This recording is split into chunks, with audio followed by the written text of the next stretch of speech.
on our first wedding venue tour, so let's debrief it. We're looking for a venue that can host a 2 to 3 day weekend, camp vibe, or just like a vibe where everyone that we love can stay by us and we can just have like a weekend getaway. We live in Des Moines, Iowa, so we want it to be somewhere close, but we're willing to go a little further if need be. One of the pros of this place was it was close to home. People could drive home after our wedding if they wanted to, or there's a hotel so close, probably like a 3-minute drive.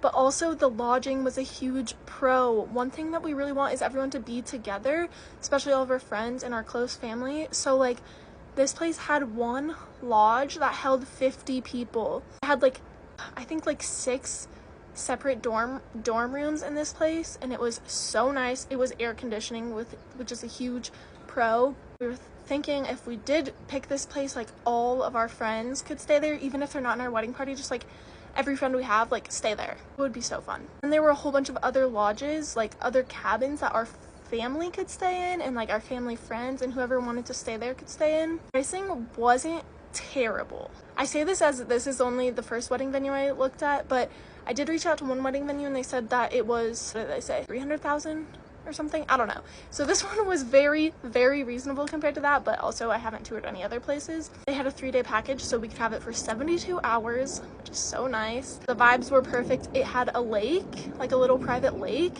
which I love lakes. So I think a lake vibe would be really cute. Like, but I don't want it to be a busy lake where there's just like pontoons and boats and speedboats going by during our ceremony and pictures. I don't want that. So private lakes are the best. The other best thing was they had no rules. They were like, you can do whatever you want. And I was like, okay, so like, what about quiet hours? She's like, oh, there's no quiet hours. You just have to stop serving alcohol by 2 a.m.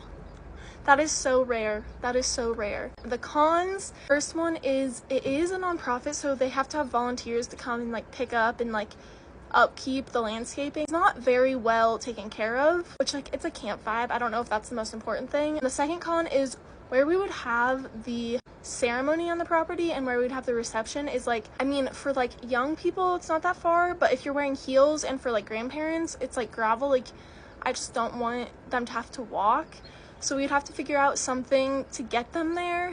I was thinking, well, Sam had the idea of like a bus, like renting a school bus to shuttle people. I think that's really cute. It was such a fun wedding venue. There's a lot to live up to on the next ones, but we have a few more to look at. By a few more, I mean like so many more. This is why we're taking 2 years to have this wedding.